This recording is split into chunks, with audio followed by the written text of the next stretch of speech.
In this lesson, we're focusing on the Great Depression. I love the lesson about the Great Depression, and honestly, it's because it reminds me of my grandmother. My grandmother was 13 years old when this man, Herbert Hoover, took office as President of the United States in March 1929. As a matter of fact, she turned 14 just about 3 weeks after his inauguration. That means that she had a lot of memories that were solid recollections of the Great Depression. And she would, on occasion, share her stories with us about living through the Great Depression and what it was like to become thrifty. Now, as a rural Arkansan, she had grown up thrifty for a long time. But there were lots of changes that came their way economically during the Great Depression. And my grandmother would tell you, if she could today, if she were still with us, she would say, "That man's the devil," as she pointed to this picture of Herbert Hoover, because that's really what she thought. To her, Herbert Hoover and the Great Depression were synonymous. But the Great Depression wasn't really Herbert Hoover's fault. Although she would disagree, and although she would probably snarl at me for having said that publicly, it's true. It wasn't his fault. The U.S. had been rather prosperous up until this point, so when the market crashed in October 1929, setting off the Great Depression, it kind of fell into Herbert Hoover's lap as president that he would have to address it. It's the way that he addressed it, or actually maybe didn't address it, that becomes his legacy with the Great Depression. So what exactly was this market crash? In the 1920s, remember, the United States had been pretty prosperous for middle and upper class Americans. Remember, this was the Gilded Age period where people were working, people had extra money to spend, there was affordable entertainment for just about everyone, so times had been looking rather good. But remember, gilded, and what that means. That means it looks good on the outside, but things aren't so great on the inside. None of that's really been addressed at this point, because as long as things are good on the outside, no one thinks about the inside. Kind of reminded of dentist appointments, right? Where, your tooth doesn't hurt, so you don't think much about it, but then you get there and they see a cavity is forming. So no one was checking for these economic cavities, if you will, at the time. People are investing very much in stocks that aren't always secure because they do have some extra money, but the stocks that aren't secure are the ones that could have big payoffs. They're also the ones that are relatively cheap to get in on. So a lot of people who normally wouldn't be able to invest are starting to invest in these markets that are not secure.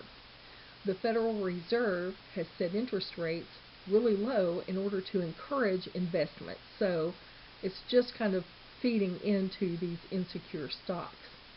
The Federal Reserve also had lightened up on the requirements for the nation's largest banks, so money was in ample supply. There are also Ponzi schemes that become very popular toward the market crash, where investors buy into these fake ventures. Obviously, they don't know that. They're conned into that. And so the con of it all is that whatever money these new investors give are actually used to pay off old investors. So it's kind of like you're just kind of rolling money into something new all the time. Sort of like robbing Peter to pay Paul, I guess would be another way to put it. So people were investing, and the businessman who took the investment would actually use their money to pay off somebody else he owed. So that was a cycle that became a problem. And when you invest in a high-risk scheme, that's called speculation. So these people were investing in these high-risk opportunities, hoping for big payoffs, but the reality of it was most of the time they were just cheated and lost their money instead. This is an advertisement from a Los Angeles newspaper, and the reason I wanted to call it to your attention is that, one, it shows an investment opportunity from back in the time period that we're talking about. And I wanted to point out a couple of things that they use in order to get investors. One is, they tempt you with some of the amenities, like, for instance, it's close in the lower left corner, close in, not away out in the country. So you're looking at a place that you can walk to other places too. Maybe there's a store, maybe there's a business that you want to walk to or whatever. So they're telling you up front the amenities of it all. They're also showing you that you can get one of these bungalow lots for $749, $50 down, and $15 a month. Also, you could buy a larger lot, a business lot, for $14.99, $250 down, and $25 a month. If you look closely at the bottom right corner, it says you are sure to make money on these. So they want you to really invest when they say that. Also, come out tomorrow, about in the center lower area. Come out tomorrow, because that implies that if you don't come tomorrow, all of these lots may be taken. And the picture shows just a few lots. It doesn't show a lot of lots in the background. So they're trying to get you to buy now, to act fast, so that you don't lose this grand opportunity. Now, a lot of times the problem with these grand opportunities is that the land was actually swampland, or the land was some sort of desert land, some area that really wasn't useful at all. So when the stock market fell, it's not like it just suddenly fell. There were some things that led up to it that we tended to overlook in our country. So first of all, there was a brief fall in the stock market in September 1929, but people didn't take it too seriously. It did kind of alert some of the larger investors, but no one really thought that it was going to be a problem. When the London Stock Exchange collapsed on September 20th, 1929, no one thought that it would impact the United States. I mean, that's an ocean away. So no one felt like it would have an impact on the American Stock Exchange. So things rock on for a little while until October 24th, which is known as Black Thursday. On Black Thursday, October 24th, 1929, the New York Stock Exchange lost 11%. And that showed a concern for people. So people start actually worrying about that. Now, that's on Thursday. The next day, on Friday, President Hoover makes a radio address and assures the American people that everything's going to be fine and not to worry. But when the New York Stock Exchange opens the following Monday, after being closed for the weekend, it loses another 13%. And at that point, full all-on panic is out. Now, the big banks tried to get involved to keep that from happening, like banks like Chase and Citibank. Some of those organizations got together and they tried to buy up stocks so that they could make it look like it was still sound even when it wasn't, but that didn't work at all. So when the stock market opens on Tuesday, October 29th, everyone there is there to sell, no one there is there to buy. Stockholders lose more than $14 billion in that one single day. There were rumors of people jumping from windows of these high-rises because in just a moment's notice, they were in financial ruin. There were fistfights on the trading floor, and we also have a situation developing where banks are demanding payment for loans that they've given. In return, that wipes out customer savings. So the crash didn't just impact people who were investing in the stock market. They impacted anyone who had money in a bank, which was a good number of people at the time. So when a bank demanded payment for a loan, if you couldn't pay that loan, your house was foreclosed upon. And we're talking mostly mortgages or farm loans and that sort of thing. So you were foreclosed upon. There weren't as many car loans at the time because, that was not something that was huge at the particular time. But in many cases, people, if they did have any kind of savings, they wiped out their savings accounts just to try to hold on to their homes. This is an image from the iconic holiday movie, It's a Wonderful Lie. And in this movie, we have people who have heard that the banks are crashing because of the market, and they all make a run on the bank. A bank run is when everyone flocks to the bank to demand their money. And at this particular time, George Bailey here is trying to tell them that's not how we work. We took your money, your deposit, and invested it in a loan for them to build their house. And he kind of explains how banks operate. I provide a link here for you. I'd like for you to click on this link and read this article that tells the difference between commercial banks and a savings and loan bank, like the one that George Bailey ran. These days we also have credit unions in the mix too. So please take a look at the link that's attached on this slide. Let's talk about the causes of the crash. There were a number of things that played a role in bringing the stock market to this crashing point, but there were three main reasons for the collapse of the stock market. Those three reasons were international economic woes, poor income distribution, and the psychology of public confidence, also known as the contagion effect of panic. After World War I, both America's allies and the defeated nations of Germany and Austria had horrible economies that they had to deal with post-war. The Allies owed large amounts of money to the U.S. banks, and the U.S. banks had advanced them money during the war effort, but they weren't able to repay those debts, so those Allied nations looked toward the money that was owed to them from Germany and Austria to help. The problem is that Germany and Austria also were struggling economically, and they couldn't pay their reparations. So the U.S. provided loans to the defeated countries, Germany and Austria, so that they could repay the reparations to the other foreign governments, so that the foreign governments could repay those loans to the U.S. You see that this is a tricky cycle, obviously. So the U.S. refused to forgive those loans, and it just becomes a horrible cycle of debt. When other countries began to default on the second wave of private bank loans, there's still more strain on U.S. banks.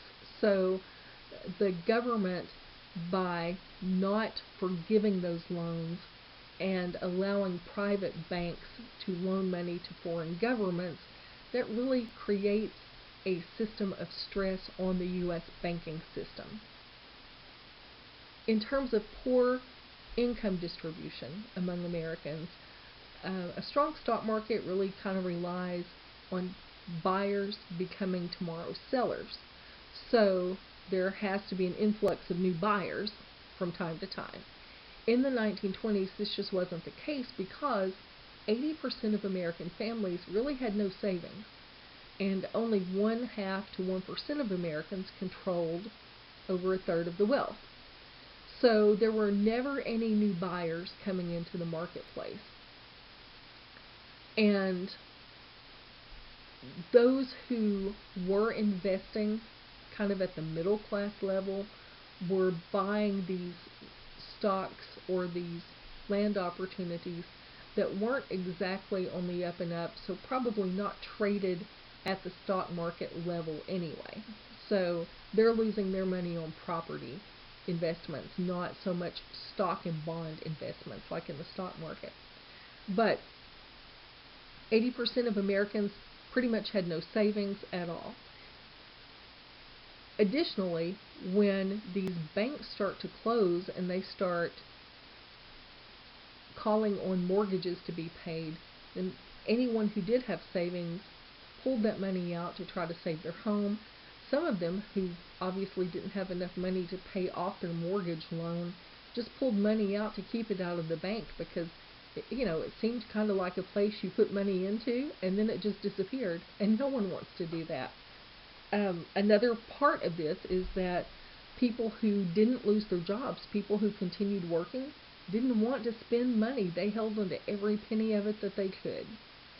So that creates a really bad financial situation as far as distribution of wealth and distribution of income in the United States. And finally, one of the most important factors of the crash was the contagion effect of panic, this public confidence, the psychology of public confidence. So for most of the 1920s, the public was pretty confident that the prosperity that the U.S. was seeing would last forever. And so they just kind of believed that that market would continue to grow. And because they believed it, it did. But once panic begins to spread, once they start to realize that things are going bad, it creates a contagious panic as well. And people started making these bank runs. They sold any stock that they had, and they pulled every penny they had out of banks. And that was also a huge part of the stock market crash causes.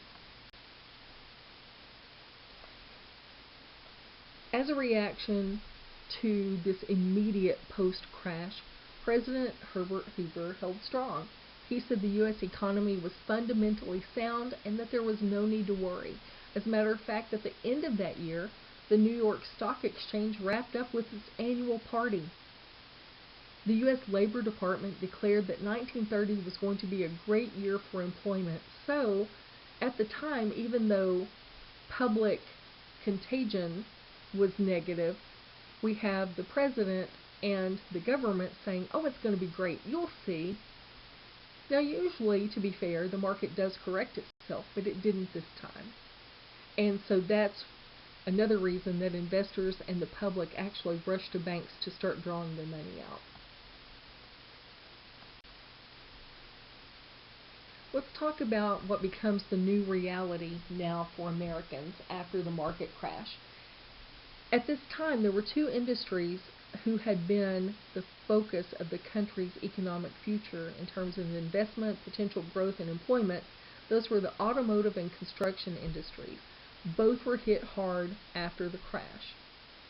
Fewer cars were built because fewer people could afford them, and so that meant people who worked in automobile factories lost their jobs. In terms of construction, the drop-off was even greater. It was another 30 years before a new hotel or theater would be built in New York City. The Empire State Building stood empty, half empty, for years after it was completed in 1931. The damage to major industries led to and reflected limited purchasing by both consumers and businesses. People who made any kind of money during the Great Depression, people who didn't lose their jobs, had a fear of spending any money that they did make. The country's gross national product declined by more than 20% within a year, and wages and salaries declined by $4 billion. Unemployment tripled from 1.5 million at the end of 1929 to 4.5 million by the end of 1930. By mid-1930, the slide into economic chaos had begun, and there was no end in sight. Have you ever heard of the bonus army? Maybe not. It's something that I think gets overlooked a lot in the discussion of the Great Depression. The bonus army was a group of demonstrators made up of World War I veterans and their families and other supporters. So, in total, 43,000 demonstrators. 17,000 of those are U.S. World War I veterans. And they make their way to Washington, D.C. and protest for the economy being so poor. So in terms of World War I, one of their benefits that they would get would be a payment that was due to them in 1948. That's 16 years later. So these people have served in World War I, and they're expecting their payment, they're calling it their bonus, in 1948. They need help right then. Now keep in mind, these people, these veterans, were gone. They couldn't maintain their homes while they were gone fighting in the war. So they came back to financial difficulties at that point, but the idea that the government owed them for fighting their fight and wasn't going to pay it until years later became a problem to these people and their families who were struggling right then. So they march into Washington, D.C. and demand immediate payment for their compensation. When they do this, they don't have a place to stay, so they set up kind of camp around these places. So when your notes say that they set up Hoovervilles around Washington, D.C., we're talking about these areas of encampment that are pretty much homeless people areas of encampment. We're talking about shelters that are made from leftover wood products that they can find in the area, maybe old crates, maybe using a quilt or something to throw over the top as a roof, sort of like building a fort or something. But what we would maybe think of as a shanty town today, people called those Hoovervilles. And if nothing doesn't explain more than the public opinion of Herbert Hoover than that, I don't know what does. The idea that someone would name this kind of shanty town after a president just really shows a lot of disdain for that president. So on July 28th, the Attorney General orders that the veterans get removed from all government property. So the Washington police meet the protesters, that they run into resistance from them. It ends up with the Washington police actually shooting a couple of veterans who were wounded and died later. So now this is a bad situation. We have a federal government killing veterans. We have Washington police under the direction of the federal government to remove these Army members, these veterans, to remove them, and two end up dying. So Hoover then steps in and orders the U.S. Army to clear this campsite. So he picks Army Chief of Staff General Douglas MacArthur, and MacArthur takes 6 tanks and some infantry and cavalry in, and they roll through this area telling people to get out. I mean, the tanks are headed their way. So people who had really had nothing to begin with other than what they could carry now end up with absolutely nothing, because the Army uses tanks to push them off government property and then turns back around and burns any shelter or belongings that were left behind. So it was not a good day for PR people in Washington, D.C., or for the federal government in terms of the treatment of the bonus army. Also, in terms of new reality for the time period, Americans stopped trusting banks. They hid their money at home. They'd stuff it in a mattress or put it in a jar and bury it in the backyard. But they did not trust banks. Cities struggled to collect property taxes, which meant they couldn't improve roads or bridges or schools or anything else that cities use taxes for. Homelessness obviously grows because people who couldn't pay their bank loans were foreclosed upon. And Hoovervilles were established, like we just talked about when we talked about the bonus army. Hoover flags also kind of became a trend, not necessarily the kind of trend that you wanted to participate in, but it was definitely a trend at the time. And there's a picture of it here. When you turn your pants pockets inside out to show that you're broke, those were called Hoover flags. And so that also makes a statement about just how little people liked President Hoover for his response to the market crash. But there's a new guy who wants to be president, and his name is Franklin Delano Roosevelt, FDR. for short. This is the one that my grandmother saw as a hero. He was the savior of the U.S., according to her. So FDR was rich, but he didn't want the American public to see him that way. He wanted them to identify with him, and he wanted to show them that he wanted to try to bring about change. Now, when he campaigned for president, he didn't say how he would bring about change, because honestly, he didn't know, and he was upfront about that. He did listen to people, though, which is something that Hoover didn't do. Hoover listened to his administrators who said, oh, the market will correct itself. It's going to be fine, you'll see. And it wasn't fine. And they didn't see, during his administration, any kind of real relief. So where Hoover seemed really disconnected, FDR really immersed himself in the public. Also, FDR had suffered from polio, and people identified with his hardship.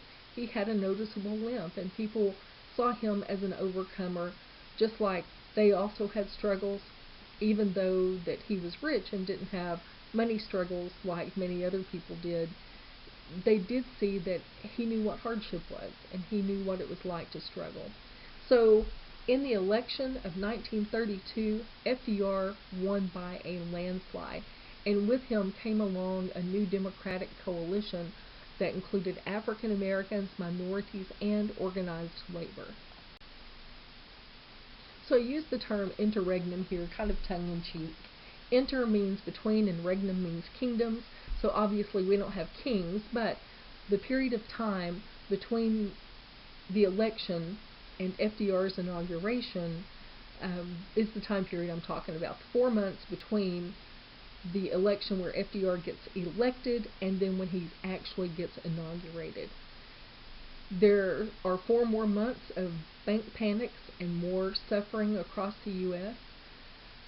The United States even amends its Constitution. Congress meets to amend the Constitution to change inauguration date to January instead of March. Now, this isn't going to impact the inauguration for FDR because he's still inaugurated in March. As a matter of fact, in February 1933, just right before his inauguration, there was an assassination attempt on FDR in Miami. So he was okay, but 5 people were wounded, and one of those actually died in the assassination attempt on his life. So, what exactly did FDR want to do? What did he plan to do? Actually, he wasn't really sure. A month before he was inaugurated, he told his advisors, let's concentrate on one thing. Let's save the people and the nation. Which sounds like a really big thing if you ask me. But he said, let's save the people and the nation. And if we have to change our minds twice every day to accomplish that end, then we should do it. So basically, FDR's approach was trial and error. Let's think of ideas, give it a try. If it doesn't work, we'll come up with something else. But at least the American public felt like they'd been heard, and they felt like someone was actually going to try to help them.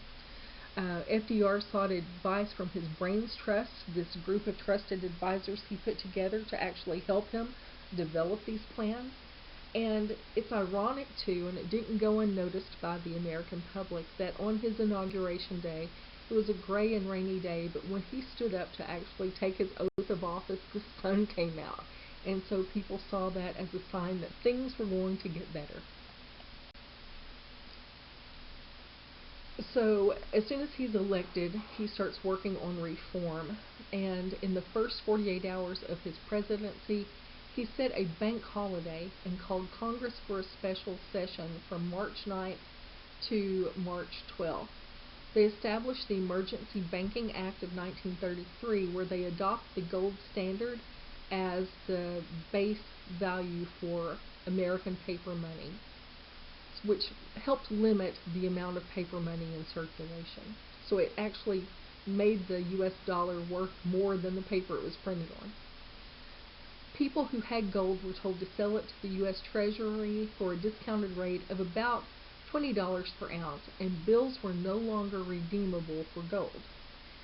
This Emergency Banking Act also gave federal oversight to banks. So another thing that he did, and it's kind of on the PR side, but it made a huge difference. In the first 48 hours of his presidency, FDR held his first fireside chat, which was basically a radio address to the public. Now remember, when the market crashed, Hoover had a radio address to the public that just said, hey, everything's going to be okay. It's going to be cool. Just hang in there. Radio address. But this fireside chat, the difference between an address and a chat is huge. A chat is something you have with a friend. A chat is something you have with someone you care about and someone that you really want to do well and you want to help. So, in this radio chat that FDR has, he assures the public that any bank that's open on Monday was approved by the federal government. And that fireside chat was a genius PR move. Consumer confidence turned around within weeks, and $1 billion were redeposited into the nation's banks. Now, the Emergency Bank Act was never meant to be permanent. That's where the word emergency comes in. The permanent solution came from the Glass-Steagall Banking Act in June 1933. The important thing about the Glass-Steagall Banking Act is that it developed the Federal Deposit Insurance Company, the FDIC, which insured bank deposits. When the Glass-Steagall Banking Act started, bank deposits were insured up to $2,500. Other measures that FDR took, he reduced the salaries of the President and Congress. He also developed the Securities Act, which required full disclosure to the federal government from all corporations and investment banks that wanted to market stocks and bonds. Until this point, that had not occurred. That's why so many bogus ones were able to be included in market sales before. Also, he created new revenue from a beer tax. And in order to do that, they had to repeal the 18th Amendment, because the 18th Amendment was prohibition, which forbid the sale of any kind of alcohol. So the 21st Amendment, which is passed under FDR's presidency in his first term, starts allowing the sale of alcohol again and profiting from the sale from the tax revenue.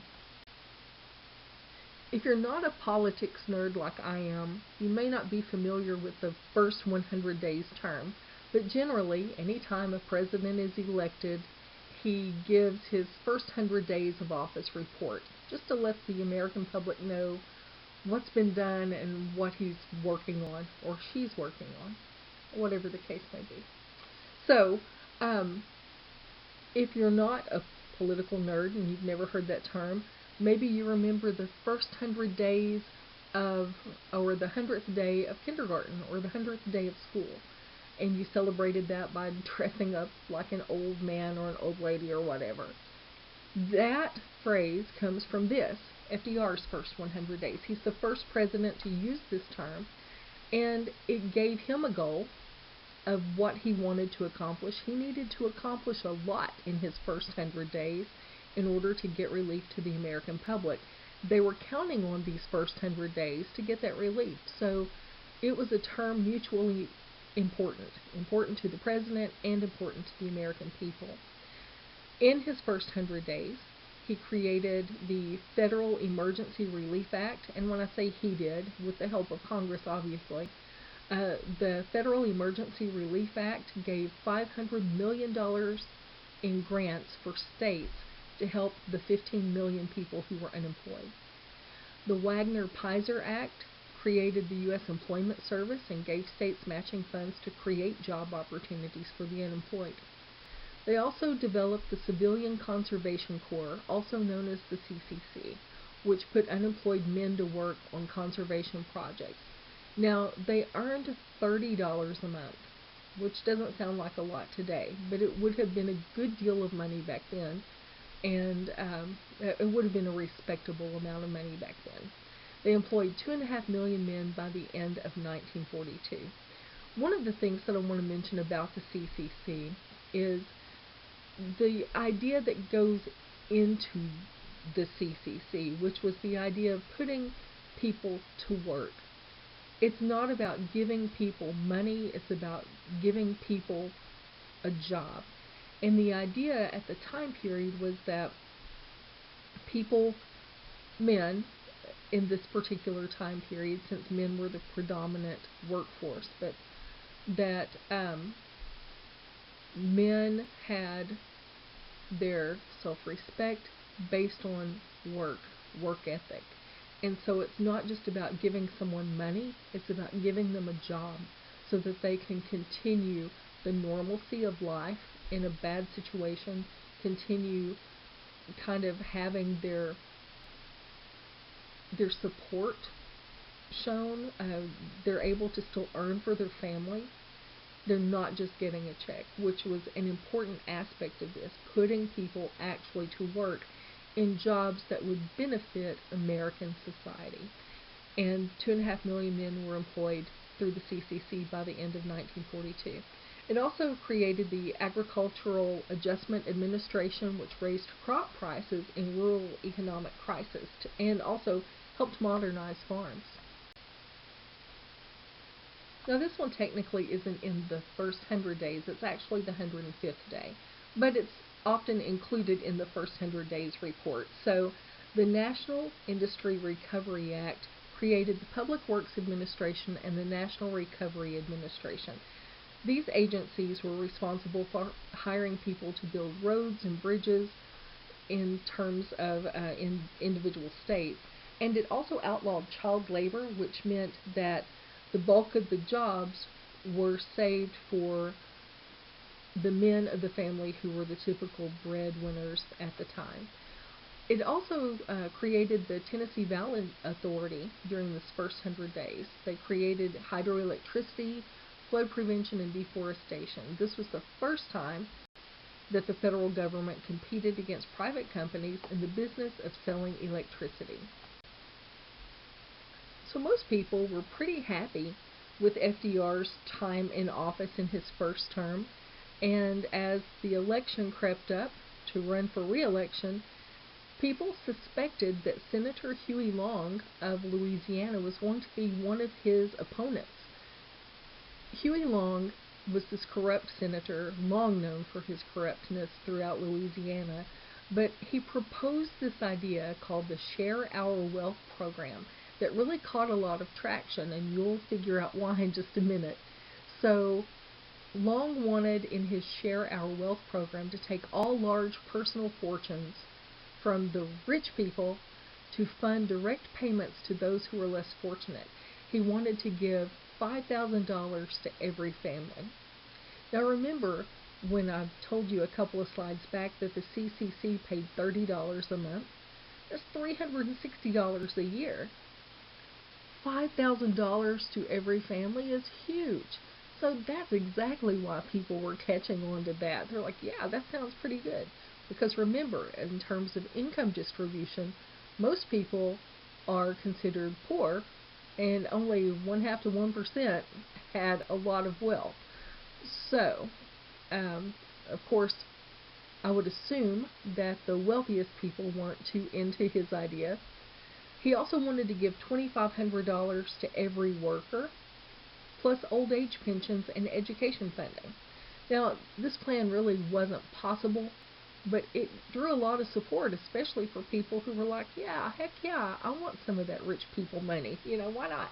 Anyway, Huey Long did not get a chance to run against FDR for that position because he was assassinated by the son-in-law of a local political rival, and otherwise he might have been a contender in that 1936 election. But FDR won his re-election to second term by a landslide over Republican Alf Landon. There were critics of his work. Conservatives said that he had done too much. Liberals said he hadn't done enough. And I think in terms of politics, if you're looking for someone who's doing a really good job, you look for that statement right there. That people from the opposite political party say that you're doing too much, and people from your own party say you're not doing enough. To me, that shows kind of a bipartisan effort in the works. So in his first term, he called all of those new programs that he started the New Deal. So in his second term of office, he doesn't have to go far for an idea of what to call his proposed agendas then. He calls it the Second New Deal. And the first New Deal focused on relief. The Second New Deal is designed to bring about change. One of those changes that he wanted to make as part of the Second New Deal was the Banking Act, where control of the Federal Reserve was taken away from big banks and assigned to a federal committee instead. This gives the federal government oversight of the banking industry. He also continued expansion of the Works Progress Administration. The federal employment program gave jobs for lots of people. So 2,500 hospitals were built as a construction project, 5,900 schools were part of that, 570,000 miles of road, but it also employed other people. I mean, that's great for the labor industry and laborers, but what do you do with the artists and the actors and the photographers and the writers? And oh, don't forget the historians. Thank goodness for that. Anyway, so the Works Progress Administration found jobs for all of these people. They documented things. They documented stories from the Great Depression and before.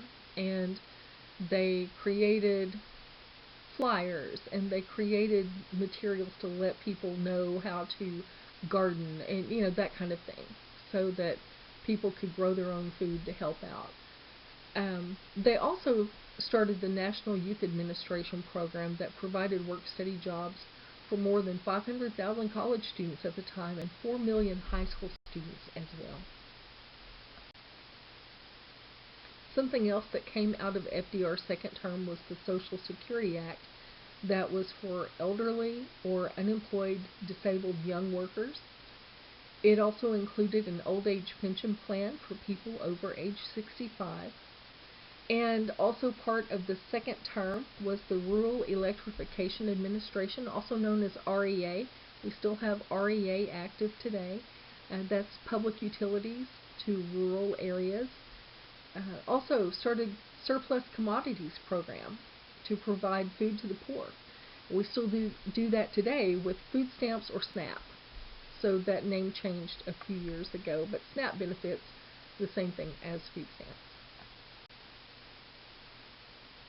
Not everything that FDR did really kind of came up roses.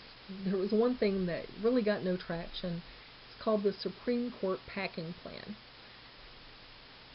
When FDR started trying to get relief to the American public, it required a lot of kind of programs that had never been done before, and many of these things found themselves in front of the Supreme Court for final decision. And this Supreme Court Packing Plan is a response to the Supreme Court justices as retaliation against them for challenging so many of his New Deal programs.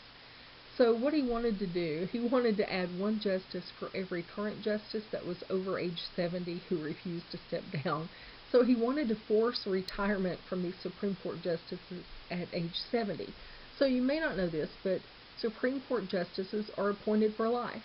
So if you're appointed at, 45 years old, chances are you've got a really long time of service there.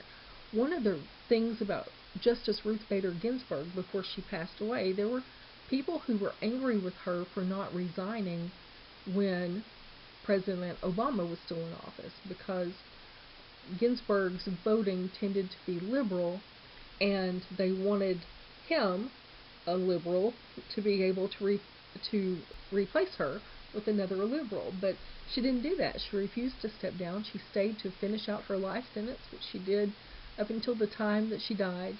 And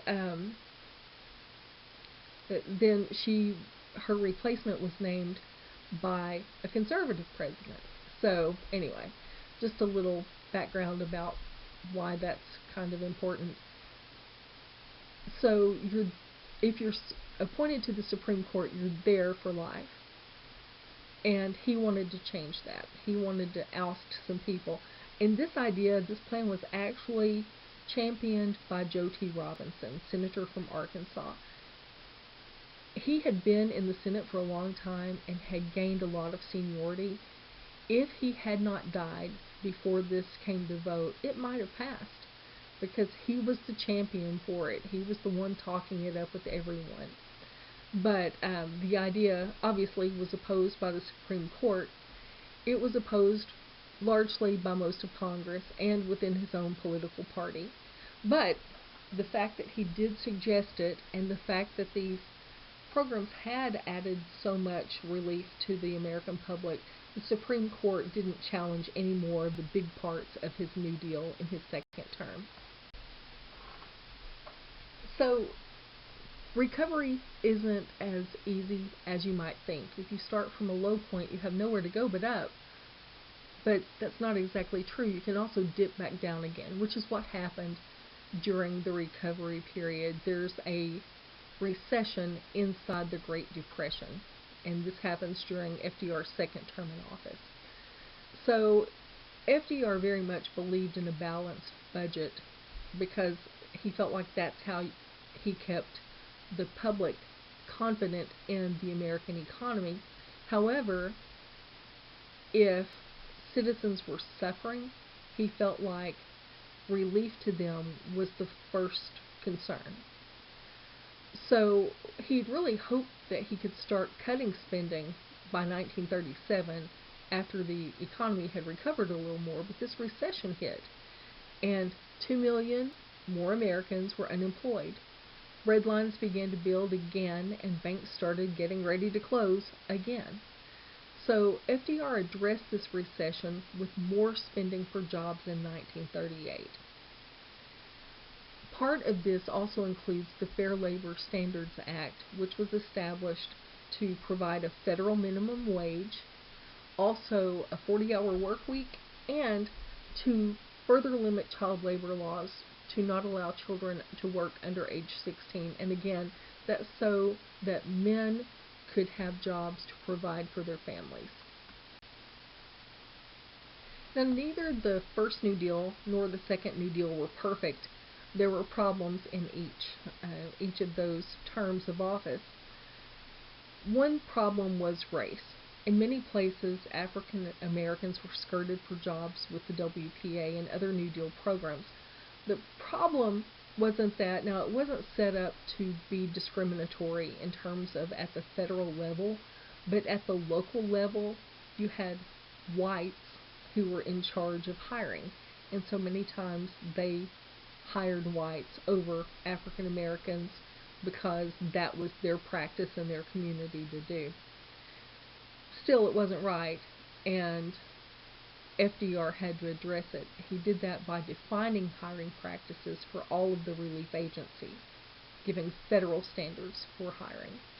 Also, Social Security initially excluded domestic workers, which was the primary source for any African American women who had jobs, because work for women was so limited that, for the most part, if a woman wanted to make some money, then it was domestic work, house cleaning, cooking, sewing, and that sort of thing.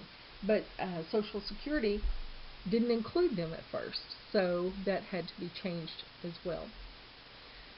In the White House, he also starts hiring more African American administrators. Now, most of these were lower level administrators, but at this point, it's a step in the right direction, hiring African American administrators to work in the White House.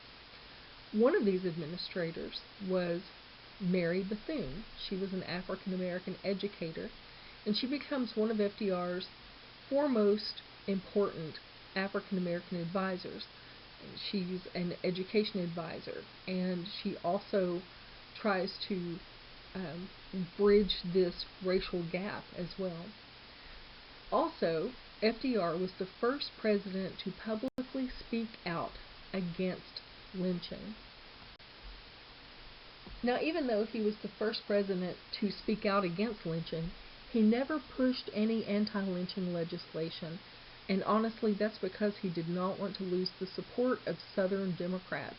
Lynching was very much still a part of Southern society for a long time. Now, in Malvern, the last recorded lynching that we had record of happened in 1922, but there were still laws, Jim Crow laws, in place that very much discriminated against African Americans. One of those also was the poll tax, which required people to pay a fee in order to vote. And a lot of times that pushed back the opportunity for African Americans or poor white people to vote. So for that reason, it was seen as a racial concern, could also be considered a socioeconomic concern as far as classes go. But he did publicly push to end the poll tax, and that finally did happen in 1941. While there were some advancements for African Americans at the federal level, there were very few at local levels. Another racial concern at the time was the Indian Reorganization Act of 1934, abandoned the Dawes Act from 1887, and encouraged the self-government and preservation of culture by the Native Americans. In terms of women's issues in the New Deal administrations, the first and second term of FDR, wage discrimination remained, which was really just kind of part of life for women at the time. Policies encouraged women to stay home to leave those jobs for men who were basically the breadwinners of families, and that was just the gender norm of the day. The WPA did hire women. They focused on hiring widows, single women, and wives with disabled husbands, people who would have had no other income, women who would have had no other income if they hadn't been able to get out to work. And a few women, like Mary Bethune, that we saw in the last slide, actually served in FDR's administration. And last but not least, I want to introduce you to Eleanor Roosevelt, the First Lady. She championed causes for women, African Americans, and the rural poor. And all along, she was a very staunch supporter of her husband, despite having found love letters that he wrote to her secretary. She did not leave him after finding out about their affair. She stayed with him to continue their political partnership. So, as First Lady, she was actually making a difference in the U.S. government and in United States society in general. She used his affair to her advantage to help push her agenda, this humanitarian agenda. Plus, she traveled a lot, so she wasn't around him too much. But one of her agendas was to have more women and more African Americans in the White House. So she frequently invited African American guests to the White House for dinners. And as little effort as that sounds like, it was a big deal then. It showed that everyone, no matter what your race, had a place in the White House. She also resigned her membership in the Daughters of the American Revolution Club when they wouldn't welcome a guest that she'd invited who was a renowned opera singer just because she was African American. And that wraps up our look at the Great Depression.